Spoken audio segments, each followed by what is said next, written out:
En el aula entonces encuentran en el día 12 de junio esta presentación de diapositivas que preparé pensando en recapitular la unidad 3 y que les propongo revisar a continuación. Y luego he colocado la referencia, pero todavía no hago el enlace a lo que va a ser la evaluación de esta unidad 3 que corresponde a materia y sus cambios. También se trata de una unidad, diríamos, relativamente amplia y diversa, en la cual hay distintas temáticas y nosotros la hemos tratado de condensar y sintetizar bastante en estas pocas clases que pudimos dedicarles. Y por lo tanto la evaluación, si bien busca que ustedes traten de hacer una síntesis de alguna de estas temáticas, no le da una cobertura total a lo que se revisa en la unidad. Y siguiendo la modalidad que habíamos hablado antes y que ya ustedes probaron de producir, de elaborar cápsulas, lo vamos a hacer con una modalidad semejante, solo que en esta oportunidad quiero pedirles que no solo sea una grabación de audio, sino que sea una grabación de video. Pero ya vamos a ver con algo de detalle qué tipo de interacción espero que puedan registrar. Entonces apenas logre completar el enlace, van a encontrar en esta pestaña, evaluación de la unidad 3, el, el acceso a la evaluación, al instrumento. Y es análogo al que habíamos visto en el caso anterior, con una plantilla para registrarse en torno a la resolución de algunas dudas. En este caso, sin embargo, vamos a situarnos en un contexto distinto. En el ejercicio anterior, el contexto tenía que ver, un contexto ficticio por supuesto, tenía que ver con una posible duda o pregunta de un estudiante o un estudiante ficticio que nos pedía que le aclaráramos alguna idea. En este caso, el contexto que les propongo es una interacción entre colegas, profesoras o profesores, que pueden estar perfectamente bien preparando en conjunto una unidad sobre materia y sus cambios, o eventualmente cada uno está haciendo su trabajo de manera independiente, pero interactúan para, para resolver o para aclarar un par de dudas que tienen. Entonces, yo espero que ustedes puedan justamente hacer un trabajo en parejas, de manera que mutuamente dialoguen para aclararse entre comillas, ficticiamente, un par de dudas. Y los contextos que sugiero están en esta tabla. No la he completado, estoy justamente trabajando en eso, por ahora hay dos contextos, lo voy a terminar apenas cerremos la clase. Eh, y por lo tanto ustedes tienen que elegir cualquiera de estas parejas de situaciones. Como encabezado, les propongo pensar en una interacción en la cual ustedes dicen, colega, tengo una duda, ¿cómo puedo explicar? ¿Qué cosa? Bueno, hay dos dudas en la primera selección. Lo que ocurre en la interacción entre el pelo de la niña y el globo, y lo que ocurre con las fuerzas en el movimiento del elefante. Así es que podemos simular, podemos imaginar que ustedes hacen un contacto, por ejemplo, por una videollamada de WhatsApp o por una interacción por Zoom y responden mutuamente o se responden mutuamente estas preguntas. Por supuesto, no tiene por qué ser en la modalidad de cuestionario. Perfectamente bien pueden pensarlo como un diálogo, en el sentido de que frente a una primera respuesta, el colega o su compañera puede volver a contrapreguntar o hacer alguna aclaración para que traten de construir en el diálogo una respuesta a cada una de estas preguntas. Los criterios de evaluación son análogos a los que ya ustedes conocieron en la grabación y como les decía, a la medida que reciban durante el fin de semana la retroalimentación de la primera grabación van a tener mayor orientación o claridad en torno a cómo esos criterios digamos, se aplican en cada una de estas situaciones. Cada pareja elige solamente un par de estos, es decir, que se anota en alguna de estas casillas, para que no haya una sobrepoblación de grabaciones sobre el mismo tema. En la segunda fila hay otra posibilidad, explicar lo que ocurre cuando empujamos una lata vacía con un globo sin que entre en contacto, o lo que ocurre Profe, con la fuerza en la caminata de los pingüinos, etc. Sí, dígame. ¿cuándo va a subir este drive? Lo voy a subir apenas termine, bueno, apenas termine la clase voy a completar estos recuadros que me falta completar, y apenas termine de hacer eso, lo voy a enlazar en el aula virtual para que puedan comenzar a inscribirse. Así que podemos pensar que hoy día a mediodía ya va a estar disponible el archivo para anotarse. Ok, gracias. Okay. Eso es entonces este instrumento de evaluación. La grabación, piensen en una interacción de entre 3 y 5 minutos como máximo, no es necesario extenderse más. Por supuesto, el foco espero que esté Profe, en su... Sí, dígame. una pregunta, lo que pasa es que nosotros ya tuvimos que hacer como, o sea, enviar un video, pero para otro ramo. ¿Ya? Y yo nunca pude, el video también duraba entre 3 a 5 minutos y yo nunca pude subir el video al aula virtual. No habrá como otra vía, como por Gmail en caso de... Depende, o sea, sí, hay distintas... Límite de como gigas y yo traté de mandar 23 segundos de un video y no pude. En el aula virtual. Una alternativa que para mí es la más, digamos, expedita, pero no sé si a ustedes les resulte cómoda, es subir el video a YouTube y luego compartir el enlace. Eso es lo más sencillo para cualquier tipo de registro. No sé si eso les puede acomodar, porque ahí no tienen que subir ningún archivo al aula virtual, sino que lo suben a YouTube y luego comparten el enlace del video de YouTube para que se pueda visualizar. Sí, yo creo que igual serviría. Uh-huh. Que en el aula virtual, como que la última vez yo estuve 2 horas tratando de subir un video y no pude. Claro. Sí, yo la verdad no sé muy bien cómo funcionará el sistema de registro de archivos en el aula virtual, pero supongo que con archivos más pesados puede volverse lento. En el caso de YouTube, el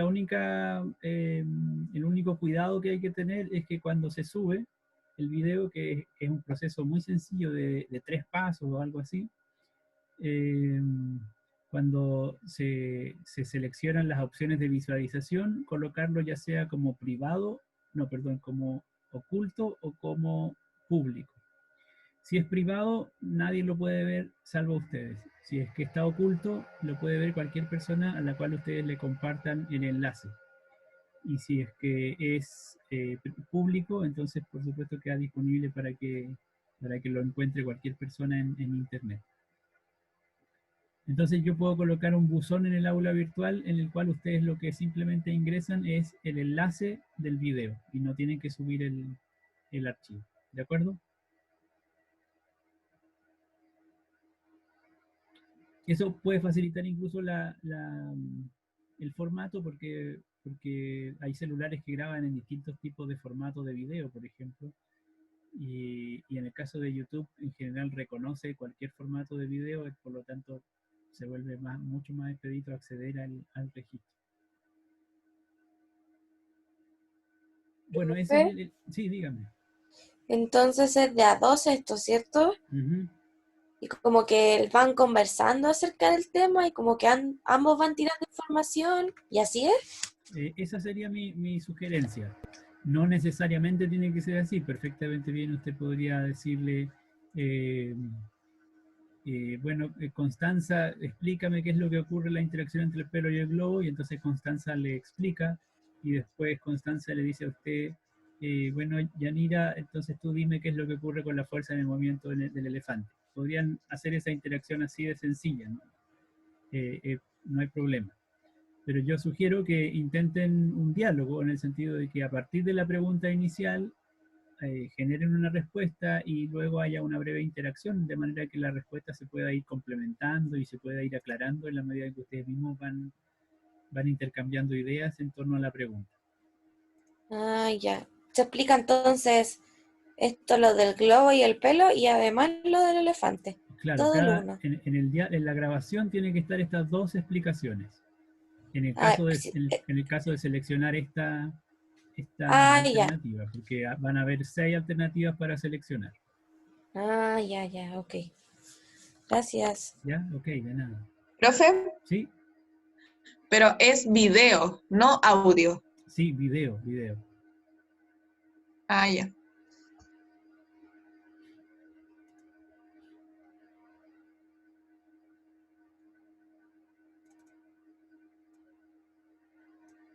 Bueno, eso es entonces la evaluación de esta unidad. Eh, Luego estuve actualizando la programación porque recibimos una notificación de la dirección de carrera que nos sugiere o digamos, nos indica que el calendario de clases, digamos, concluya en junio, que concluya hasta el 30 de junio y por lo tanto nuestra última sesión de la última unidad que nos queda, que es sobre la Tierra, va a ser el 26 de junio. Y luego vamos a tener el periodo de las 3 primeras semanas de julio son para cerrar el proceso de la evaluación integrativa. Así es que vamos a dedicarle 4 clases a la Tierra, algunas temáticas sobre la Tierra, y vamos a realizar en el marco de esta unidad un ejercicio de evaluación ligeramente distinto a estas grabaciones porque vamos a trabajar en torno al análisis o producción de una actividad didáctica relacionada con esta unidad. Y con eso vamos a cerrar el curso previo a la evaluación integrativa. Luego, la evaluación integrativa, lo que vamos a hacer, no lo he completamente diseñado todavía, pero lo que espero que podamos hacer es retomar algunos de los trabajos que ustedes ya hicieron y profundizar en él, mejorándolo hasta cierto punto con un sentido también más didáctico, como en el caso de la última evaluación de la última unidad. Eh, para que avancen en ese trabajo, espero poder tener el miércoles 1 de julio una sesión que no será una clase, sino un espacio de retroalimentación en torno a lo que pueden estar haciendo para la evaluación integrativa y pienso que el plazo final de entrega de ese trabajo va a ser el día 15 de julio.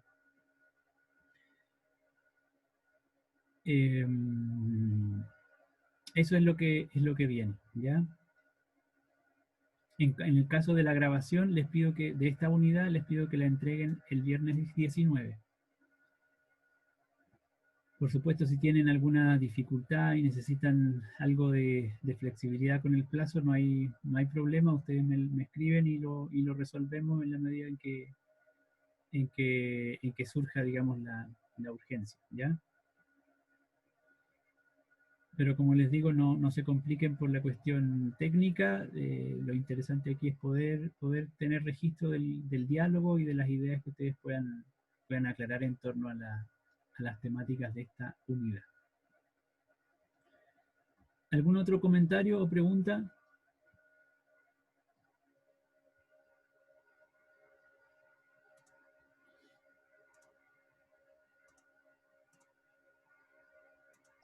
Bueno, No, profe. no, bien.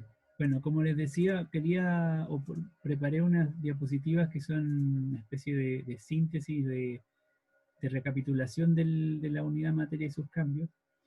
Así es que les propongo revisarla. Voy a tratar de no extenderme mucho, ir avanzando más rápido, pero por supuesto la idea es que ustedes puedan eventualmente plantear cualquier inquietud que todavía tengan en torno a alguna de estas temáticas, ¿ya? A propósito, me he fijado que me parece que todavía no hay avances en el foro de equilibrio y desequilibrio de fuerza, para que lo tengan presente. El ejercicio es relativamente sencillo y justamente al final de esta diapositiva vamos a hacer un par de ejemplos para que lo puedan considerar en el foro, digamos, para completar el foro.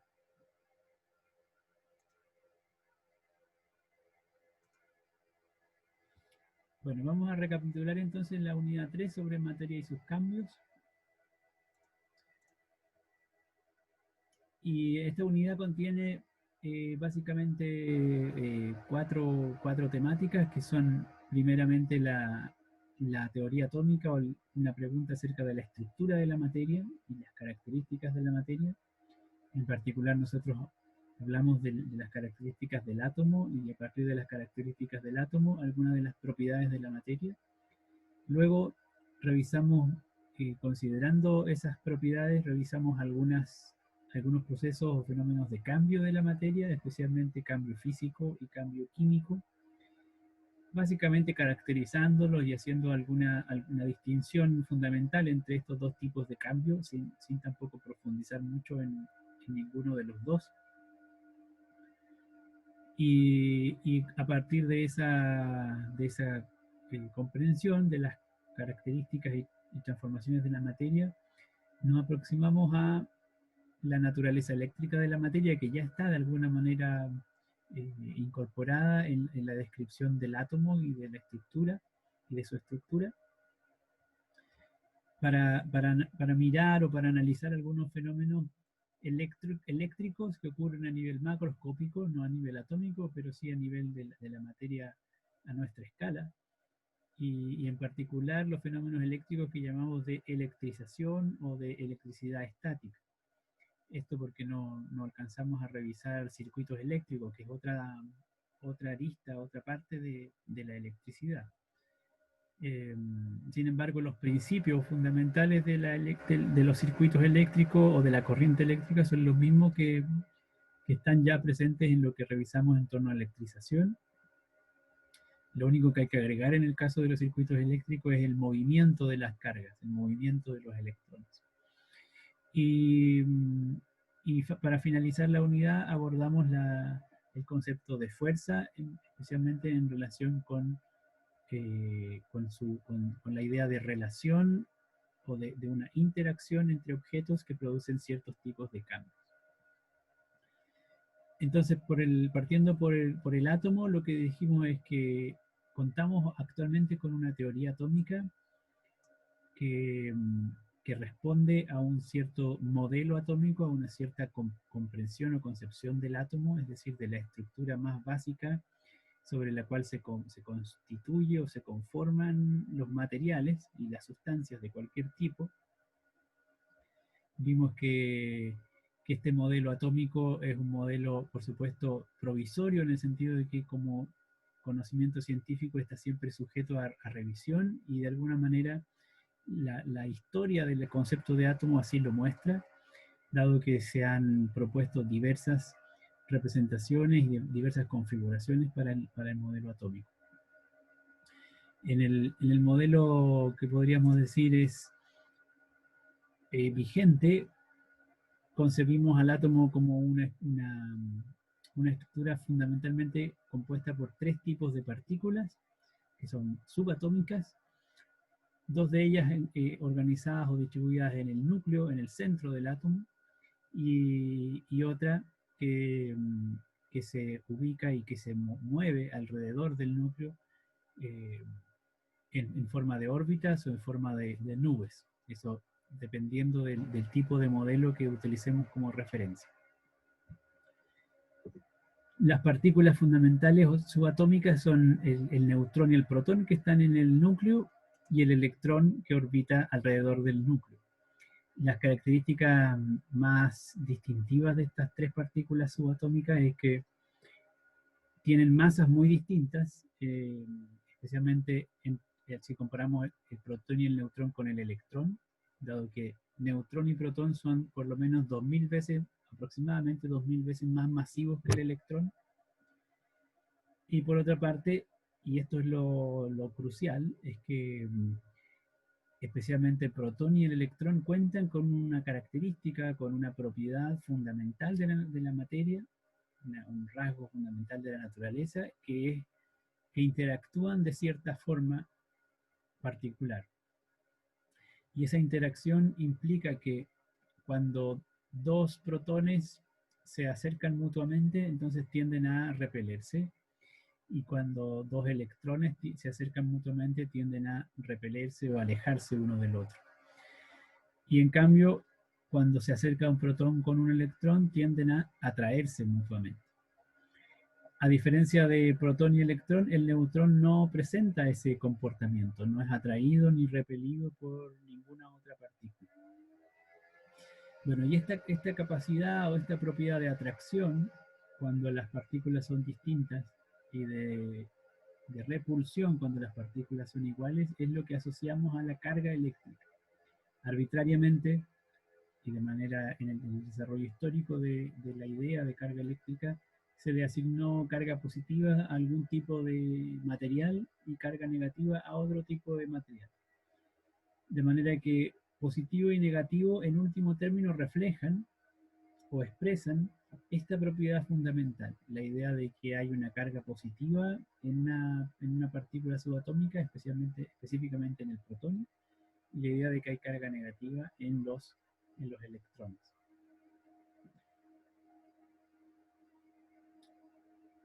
De alguna forma podemos considerar que básicamente casi todos los procesos de transformación físicos y químicos están derivados de esta base natural, digamos, de este tipo de relación que ocurre a nivel atómico, es que se derivan todos los procesos de transformación físicos y químicos.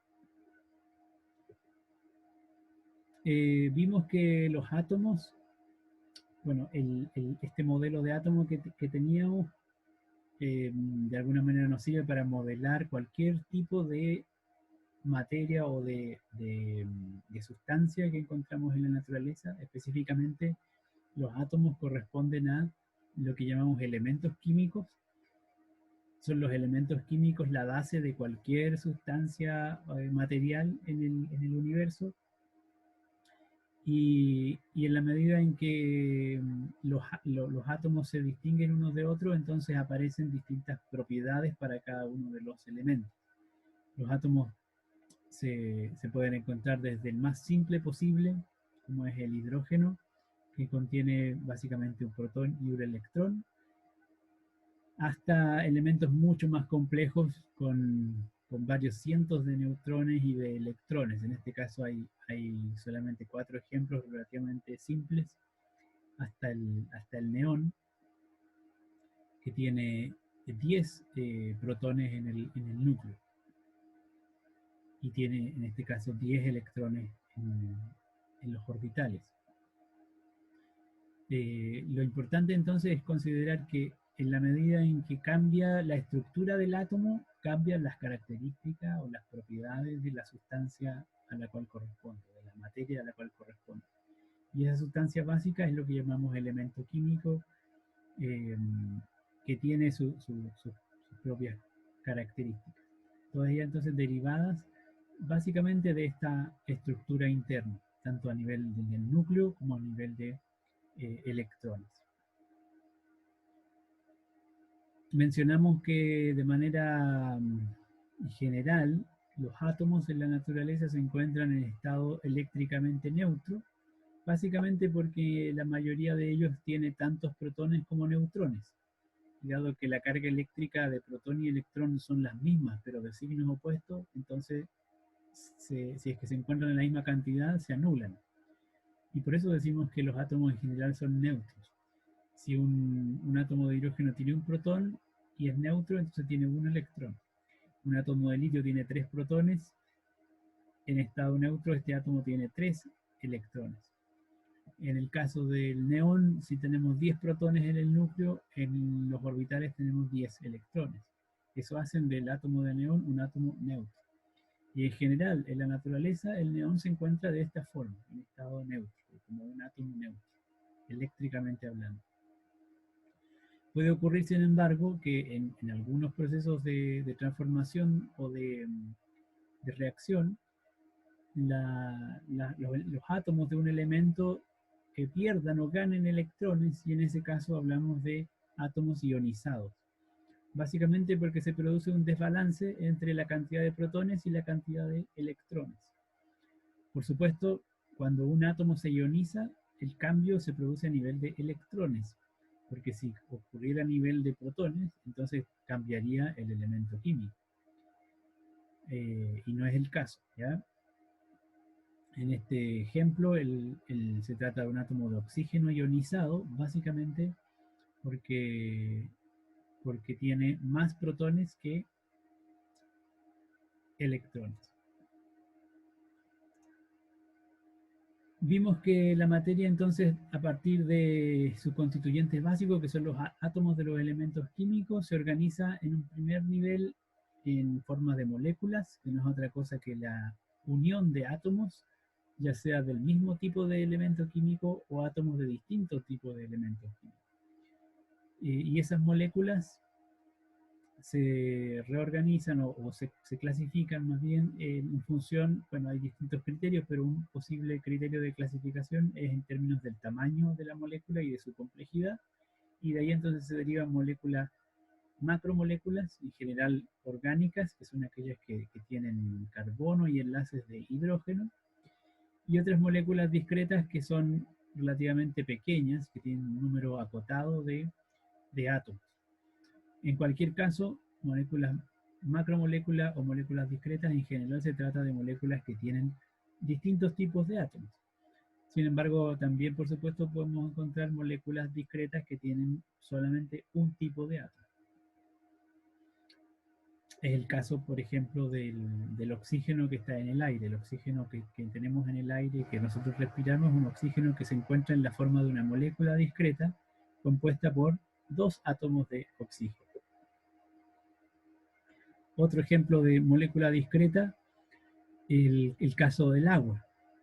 En este caso se trata de un compuesto, porque está formado por 2 tipos de átomos. Está formado por átomos de oxígeno y por átomos de hidrógeno.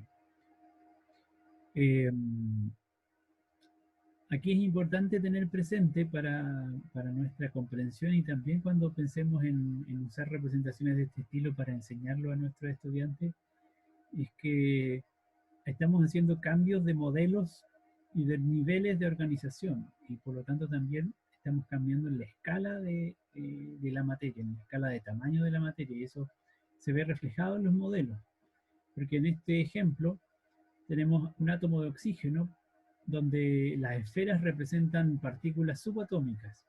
Tenemos protones, neutrones y electrones. Lo mismo en el caso del hidrógeno. Esos son los átomos que uno encuentra en una molécula de agua. Y podríamos tener una representación como esta, en la cual se trata de visualizar de manera aproximada el detalle de la forma en la cual se enlazan el átomo de oxígeno con los átomos de hidrógeno. Básicamente en este caso compartiendo un par de electrones. Nosotros no profundizamos en enlaces químicos, por lo tanto no es algo que que sea necesario por ahora revisar. Pero sí lo que me interesa es visualizar cómo cambia la representación, el modelo. Entonces la molécula de agua, vista a nivel atómico, se podría representar de esta forma, ¿no? Ahora la esfera que está aquí representa el núcleo del átomo de hidrógeno. Esto podría ser, puede ser un protón o puede ser el protón y el neutrón, como está representado acá. Simplemente estamos haciendo una representación simplificada del núcleo. Lo mismo que en el caso del oxígeno. Ahora vemos el núcleo como una única esfera, pero en realidad esa esfera está representando el núcleo del oxígeno, que ya sabemos está compuesto por protones y neutrones. Claro, protones y neutrones. Entonces luego cuando queremos representar la molécula de agua, esta configuración resulta en general más compleja de lo necesario para explicar o para describir el comportamiento de la molécula del agua. Y para eso entonces se hace uso de otros 2 modelos alternativos que son equivalentes para presentar una misma molécula de agua. Y aquí vemos que ahora la esfera roja que representa el oxígeno está representando al átomo de oxígeno. Ahora esta esfera representa tanto al núcleo como los electrones, simplemente nos estamos mostrando el detalle de los electrones. Lo mismo que esta esfera partida de hidrógeno, que se ve justamente de esta forma para indicar que aquí hay un enlace, que hay una unión entre el oxígeno y el hidrógeno. En este caso, ahora la esfera corresponde al átomo completo de hidrógeno, sin evidenciar su estructura interna. Y una representación alternativa es este modelo de esferas y barras, donde estamos presentando exactamente la misma información, un átomo de oxígeno y 2 átomos de hidrógeno que están enlazados. Los enlaces aquí aparecen de manera explícita mediante esa barra o esa unión que existe entre las esferas. Entonces fíjense cómo cambia la representación en el sentido de que aquí las esferas corresponden a partículas subatómicas y modelamos un átomo. Acá las esferas corresponden a átomos completos, sin evidenciar su estructura interna. Luego entonces cuando visualizamos, por ejemplo, un conjunto de moléculas de agua, diríamos una porción de agua líquida, podríamos visualizar algo como esto, donde vemos un grupo de moléculas de agua que interactúan entre sí. Y en general, aquí incluso vemos estas líneas punteadas que van a corresponder a enlaces intermoleculares, enlaces entre moléculas. De esta forma más o menos se organizan las moléculas de agua cuando cuando las encuentra en un líquido o en un sólido.